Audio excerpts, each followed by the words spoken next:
Hi అండి, welcome to Aadya's world. ఈరోజు నేను సొరకాయతో స్పంజీ దోశ చేస్తున్నాను. దీనికోసం సొరకాయ తీసుకుని పీల్ మొత్తం ఇలాగ తీసేసుకున్నాను. తర్వాత ఇప్పుడు ఇలాగ తురుముకోవాలి. ఇలా పెద్ద హోల్స్ ఉంటుంది కదా, దీంతో ఇలాగ తురుముకోవాలి. సొరకాయ లేతగా ఉంటే బాగుంటుంది. లేతగా ఉన్న సొరకాయని తీసుకొని ఇలాగ మొత్తం తురిమేసుకోండి. ఇక్కడ నేను తురిమేసుకుని పెట్టుకున్నాను. ఇప్పుడు దీనిని ఒక బౌల్లోకి తీసుకుంటున్నాను.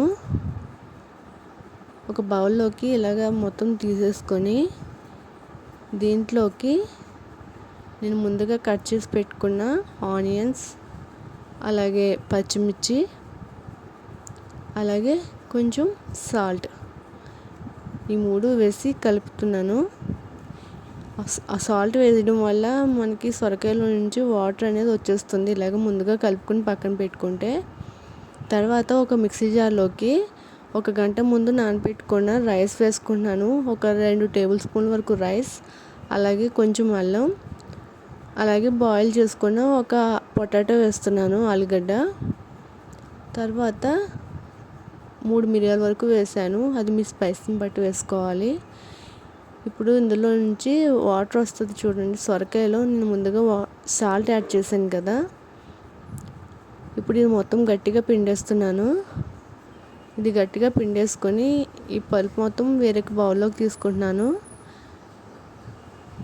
ఇక్కడ వాటర్ వచ్చింది కదా, ఆ వాటర్ ఇంకా వేస్ట్ చేయకుండా ఈ రైస్లోకి వేసుకొని స్మూత్గా గ్రైండ్ చేసేసుకోవాలి. చాలా స్మూత్గా చేసుకోవాలి పేస్ట్ అనేది. ఇప్పుడు ఇక్కడ మనకి పేస్ట్ రెడీ అయిపోయింది. దీన్ని మొత్తం ఇలాగ ఒక బౌల్లోకి తీసేసుకుంటున్నాను. తర్వాత సొరకాయ మనం ఇందాక తీసి పెట్టుకున్నాం కదా, అది కూడా ఇందులోకి యాడ్ చేసేస్తున్నాను. ఇలా యాడ్ చేసేసుకున్న తర్వాత ఇప్పుడు దీంట్లోకి కొద్దిగా వాటర్ని యాడ్ చేసుకొని ఇలాగా దోశ బ్యాటర్ ఉంటుంది కదా, అలాగ కలుపుకోవాలి. అంటే మరీ పలచగా కాదు, మరీ గట్టిగా కాదు.